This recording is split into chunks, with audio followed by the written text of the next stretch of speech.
우리 잠시 기도할까요? 거룩하신 하나님 감사합니다. 아버지 이렇게 닷새 동안도 하나님께서 인도해 주시고 이 시간에 하나님 말씀 전합니다. 전하 우리 모든 성도들이 동일한 은혜 받을 수 있도록 함께하여 주옵소서. 감사드립니다. 예수님의 이름으로 기도합나이다. 아멘. 우리 유념도 아름답습니다. 축복합니다. 지난주에 달란트 시장 목사님 한번 갔는데 와, 딱 살벌하게 하대. 예, 엄청 살벌하게 하더라고요. 거기 제 아내도 가가지고 달란트 시장 봉사했는데, 제 아내는 거기서 15달란트 그 달란트 그 앞에서 딱 서는데 아내가 막 놀래게 하더라고요. 그래서 이거 달란트 시장 진짜 할 때마다 아이들이 이거 얼마예요? 얼마예요? 막 사러 가는데 참. 우리 중고등부도 율동해야 될 것 같은데. 예, 좋습니다. 네, 오늘 말씀의 제목은요, 공평하신 하나님에 대해서 함께 나눠보려고 해요. 네, 여러분, 이 세상에 모든 만물들은 하나님께서 다 조화되도록 창조를 이루셨습니다. 아멘입니까? 하나님께서는 이 세상을 창조하실 때는 모두를 공평하게 만드셨어요. 어느 한쪽이 우세하고 어느 한쪽이 열등하도록 만드신 것이 전혀 하나도 없어요. 음지가 있으면 양지가 있고 높은 곳이 있으면 얇은 곳이 있죠. 그래서 또한 어두운 곳이 있으면 또한 밝은 곳이 있기도 마련입니다. 그리고 또 이러한 것들이 서로 균형을 이루고 조화를 이루면서 살게 되는 것이죠. 그래서 여러분, 하나님은 오늘 말씀의 제목처럼 공평하신 하나님이신 줄 믿으시기를 주님의 이름으로 축복합니다. 유대인의 격언에 보면 하나님의 손에는 항상 저울이 달려 있대요. 예. 이 말 뜻은 누구에게는 많이 주고 누구에게는 적게 주고 이런 것이 없다는 것이죠. 또 누구를 특별히 미워하시지도 않고 또 누구를 편애하시지도 않으신다는 것입니다. 여러분, 하나님은 누구나 다 사랑하십니다. 예, 우리 유년부도 사랑하고요. 우리 유년부 아이들 목소리가 적네. 유년부 아이들 사랑합니다. 와, 역시 유년부 마음에 든다. 예, 우리 초능부도 사랑하시고요. 저기 2층에 있는 유치부도 사랑하고요. 손 한번 들어주세요. 유치부 손. 와, 역시 축복합니다. 예, 저희는 유치부도 참 아름다워요. 네, 좋습니다. 하나님은 누구나 골고루 주시는 공평하신 하나님이시라는 것을 잊지 마시길 주님으로 축복합니다. 어떤 사람이 거울 앞에서 신세 타령을 했다고 합니다. 어떤 신세 타령을 했다면요, 왜 하나님은 나에게 유독 인색할까? 얼굴이 이쁘기를 할까? 몸매가 아름답기를 할까? 또 나에게 특별한 재주가 있나? 또 생활이 풍부하기를 한가? 아무리 생각을 해봐도 하나님은 나에게만을 너무 하신 것 같다는 푸념을 했다고 합니다. 아마 대부분의 사람들 중에서도 거울 앞에서 아마 그럴 것 같아요. 하나님은 왜 나에게는 이렇게 인심이 후할까 하는 한 사람은 거의 없을 것입니다. 하나님은 모르는 수치죠. 근데 하나님은 공평하신 하나님이세요. 그 본문이 30절에 나왔습니다. 우리 30절 한번 같이 읽어볼까요? 같이 읽습니다. 시작. 야곱이 또한 라헬에게로 들어갔고 다시 7년 동안 라반을 섬겼대요. 놀랍지 않습니까? 예, 여러분, 여기에 네 사람이 등장하고 있습니다. 네 사람이 등장하는데요, 유년부 잘 들어요? 네 사람이 등장해요. 누구냐면 야곱과 그렇게 똑똑해요. 야곱과 레아와 라헬과 라반. 네. 우리 유년부 선생님 한번 물어볼 것 같아. 유년부 선생님도 한번 여쭤볼 것 같아, 얘들한테. 자, 누가 등장한다고요? 야곱과 레아와 라헬과 라반. 똑똑하다. 이렇게 네 명이 등장을 합니다. 이 네 사람이 등장하는 걸 보면 얼마나 하나님께서 공평하신가 하는 것을 알 수가 있습니다.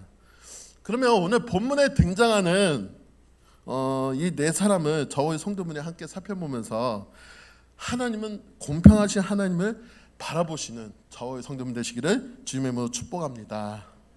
첫 번째 야곱입니다. 야곱을 볼게요. 우리는 야곱의 때기를 너무 잘 알아요, 그죠? 예, 야곱은 어떤 사람이었을까요? 야곱은요 정말 약삭빠른 사람이었습니다.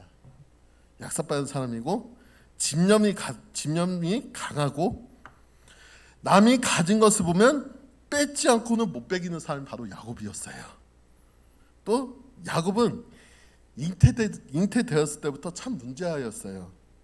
쌍둥이로 태어났는데 뱃속에서 싸웠다고 그래요. 네. 나올 때는 먼저 형 에서의 뒤꿈치를 붙잡고 나왔다고 합니다. 그래서 한마디로 야곱은 지독했습니다. 커서는 형 에서의 장자권을 빼앗았죠. 축복권도 가로챘죠. 형과 아버지를 기만합니다. 그래서 결국 형을 누르고 먼저 승리자가 됩니다. 이렇게 볼 때 야곱은 오늘 현대인들의 전형적인 모습입니다. 그래서 야곱은 오늘 이 시대의 대사에 나온다고 해도 누구에게 못지않게 잘 살아갈 사람입니다. 그런데 그만큼 야곱은 오늘의 젊은이들처럼 아주 집요하고 교묘한 자이죠. 그런데 여러분, 우리는 여기서 공의의 하나님을 살펴봐야 합니다. 하나님은 공평하신 하나님이십니다. 하나님은 야곱으로 하여금 그런 방법을 계속 승리하도록 그냥 놔두시지 않았었어요. 창세기 30장을 보면 이번에는 야곱이 자신이 했던 것처럼 보기 좋게 당하는 이야기가 나와요. 야곱이 형을 기만하고 외갓집으로 도망을 합니다.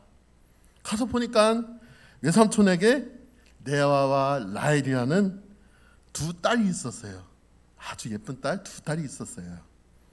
큰딸 레아는 못생겼고 작은 딸 라헬은 완전히 미인입니다. 근데 그래서 외삼촌에게 작은 딸 누구를 달라고 했어요? 라헬을 달라고 청원을 합니다. 아니 그랬더니 외삼촌의 집에서 7년간 머슴 생활을 합니다. 우리 유년부 남자친구들 외삼촌의 집에서 7년 동안 머슴 생활해서 예쁜 여자를 얻기 위해 7년간 머슴 생활을 할 거예요? 누가 나타났을까? 와, 자신 있나 보네. 네, 좋습니다. 성경을 보니까 야곱이 장가가 욕심으로 7년을 하루같이 일했다고 그래요.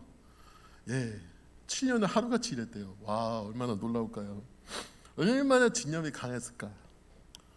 신방을 꾸미고 하룻밤을 자고 날이 밝아 아침에 일어나 보니 자기 옆에 누워있는 신부가 라헬이 아니고 그렇게 못생기던 언니 레아였습니다.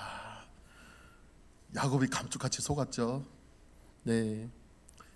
자, 여러분, 마음에 없는 결혼 생활은 참 불행한 것이죠.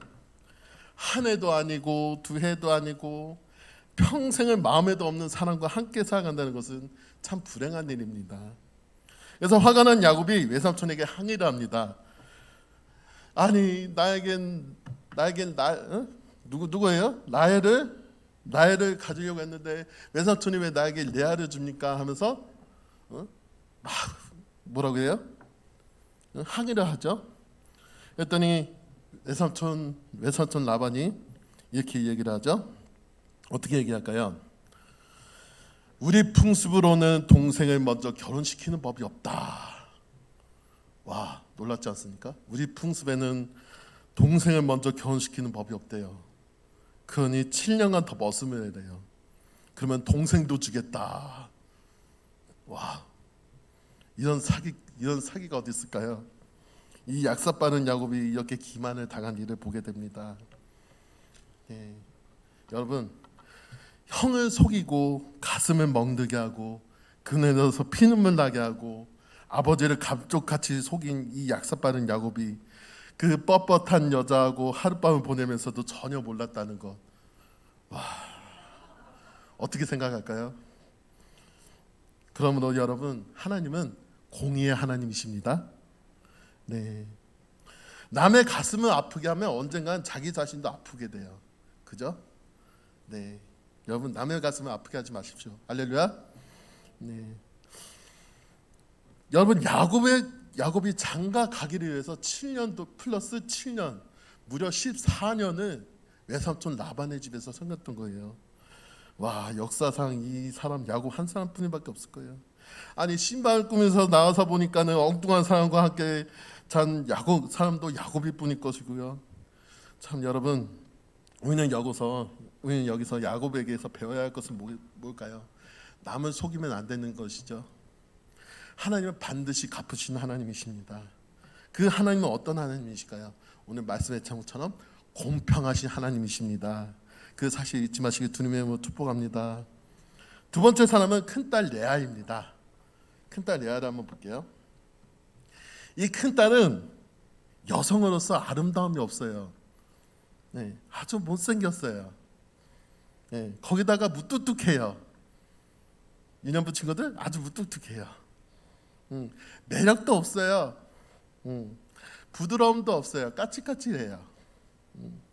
근데 동생 라헬은 아주 미인이에요. 매력도 있어요. 그래서 이 야곱이 이 라헬을 위해서 몇 년을 섬겼어요? 와, 7년을 섬겼어요. 7년을 하루같이 일했대요, 여러분. 놀랍지 않습니까? 야곱이 이 두 여인을 아내로 맞아들였습니다. 그러니 야곱이 이 두 여인 중에서 누구의 방에 들어가겠습니까?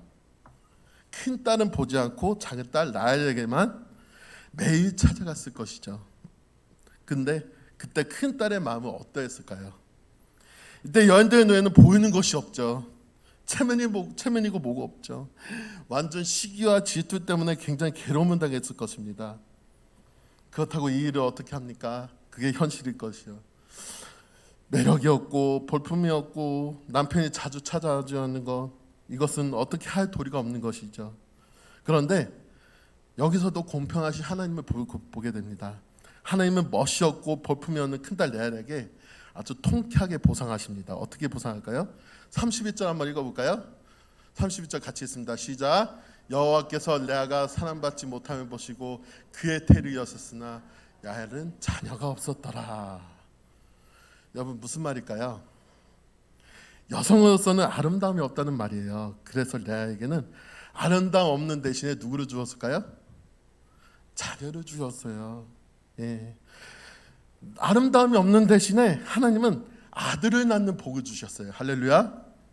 그 시대는 아들을 많이 낳는 여인이 최고였습니다. 와, 그래서 저도 이 말씀 딱 보면서 나도 빨리 아들 낳아야겠다.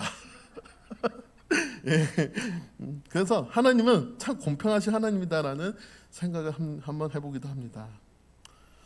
잘생기고 매력 있는 라헬은 잘생긴 대신에 무지하고 못생긴 레아는 못생긴 대신에 아들을 많이 낳게 해주셨어요. 이것이 우연일까요? 아니죠. 하나님의 보상입니다. 그래서 레아가 아들을 낳았는데 야곱의 12아들 중에서 6을 낳았고 자신의 몸 중에서 2를 낳았으니까 레아의 몫이 모두 8명입니다. 12명 중에서 8명이면 3분의 2 절대 다수죠. 자, 여기서 여러분, 하나님은 너는 못생기고 뻣뻣하고 남편 사랑 못 받고 총이 없으니 대신 아들을 많이 낳으라는 의미로 하나님은 복을 주셨습니다. 얼마나 공평하신 하나님이실까요? 그러나 하나님은 한 사람에게 다 그렇게 주지 않으십니다. 우리는 그것을 알아야 합니다. 하나님은 고루고루 주시는 하나님이십니다. 믿으십니까? 그러므로 저와 성도 여러분 중에서도 나는 못생겨서 속상해, 뚱뚱해서 아주 그냥 나 미치겠어, 여러분 그런 잠녀 버리시길 주님의 축복합니다. 저도 뚱뚱해요. 근데 하나님이 내 안에 계세요. 할렐루야. 예, 여러분 이런 믿음을 가지시길 주님의 축복합니다. 낙심하지 마세요. 하나님은 외모를 보시지 않으세요. 중심을 보시는 하나님이십니다. 할렐루야. 어떤 모습으로도 하나님은 보상해 준다는 사실을 잊지 마시길 주님의 축복합니다. 세 번째 사람을 한번 볼게요. 세 번째 사람은 둘째 딸 라헬입니다. 본문 30절 한번 읽어볼까요? 본문 30절 같이 있습니다. 시작. 야곱이 또한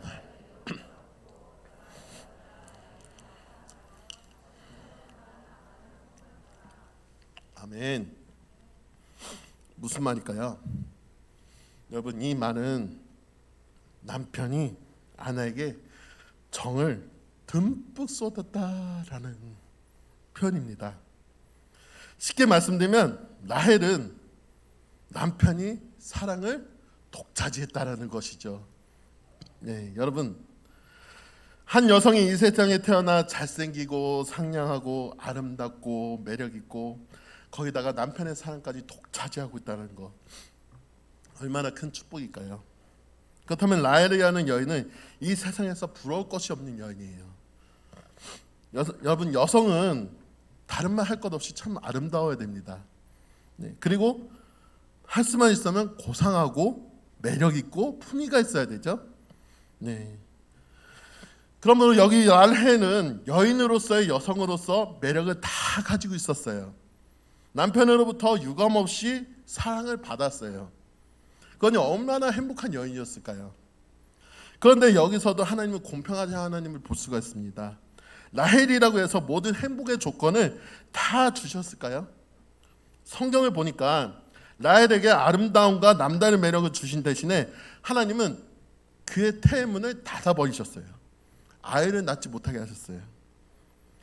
여인에게 있어서 참 가슴 아픈 일이죠. 아름다움 대신에 아름다움이랑 태문을 닫게 하신 것.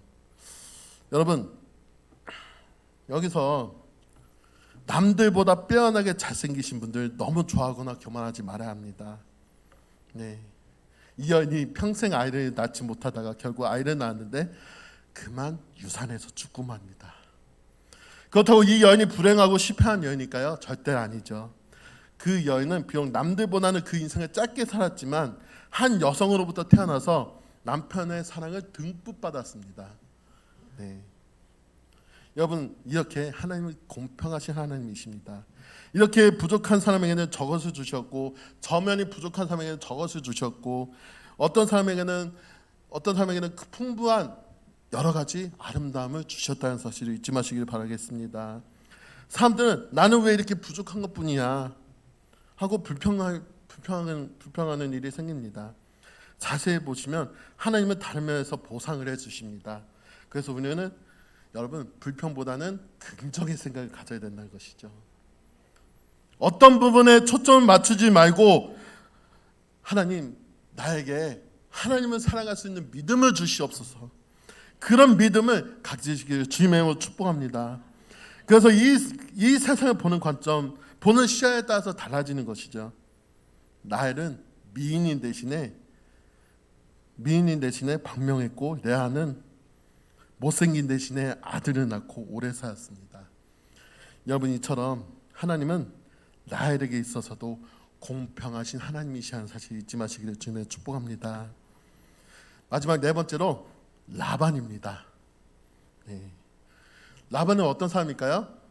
레아와 라헬의 아버지이자 야곱의 외삼촌이죠. 네.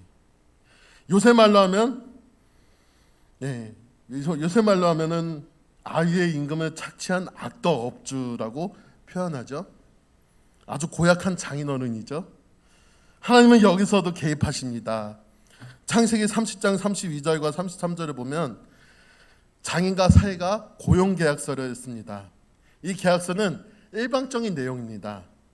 이 계약서를 보면 야곱이 장인의 양을 사육하되 지금 이 시간 양의 새끼를 낳아서 희색이면 장인의 것이 되고 언론무늬가 나오면 야곱의 것이 된다는 계약을 합니다. 여러분, 양이 모두 흰색인데 그 양이 새끼를 낳으면 무슨 생양이 나올까요? 아주 일반적인 계약을 하게 되죠. 그런데 여기서도 하나님은 공평하신 하나님을 보게 됩니다. 계약은 분명히 야곱에게 절대 불리하게 작성되었는데 양들의 새끼가 나오니까 비실비실하고 병든 양은 모두 흰색으로 나오고 토실토실하고 건강한 새끼는 모두 얼룩무늬로 나옵니다. 이것을 누가 막을까요? 라반이 하도 야곱의 몫을 떼먹으니까 하나님이 여기서 야곱의 몫은 눌러주시고 라반의 것은 줄여주신다는 사실입니다. 여러분, 이래서 하나님은 공평하신 하나님이십니다. 사람은 남의 것을 착취하면요, 착취당하는 사람 편에 서십니다. 그래서 하나님은 공의의 하나님이시라는 것이죠. 그래서 세상 망사가 다 공평하다는 것입니다. 아직도 나에게는 부족한 것뿐이라고 생각되신 분이 있으십니까? 사람의 눈을 볼 때는요 절대로 그렇지 않습니다. 좀 더 멀리 인생을 길게 볼 때는 하나님은 공평하신 하나님이라는 것을 느끼게 되기 때문이죠. 사랑하는 성도 여러분, 오늘 본문에서 등장하는 이 네 사람, 야곱, 레아, 라헬, 라반에 대해서 살펴보았어요. 우리는 여기서 하나님은 어떤 분인가 대해 말씀을 통해 보았습니다. 여러분, 하나님은 공평하신 하나님이십니다. 누구에게 절대로 차별 두지 않아요. 누구에겐 주고 누구에게는 안 주고 이런 건 없습니다. 하나님은 골고루 공평하게 다 주십니다. 그러므로 저와 성도 여러분, 항상 믿음을 가지시고 살아갈 때 무엇이라 말을 하려도 오직 공평하신 하나님을 바라보시며 승리의 하루하루를 살아가시는 저와 성도 여러분 되시기를 주님의 이름으로 축복합니다. 우리 찬양 한 곡하고 기도하는 시간 갖도록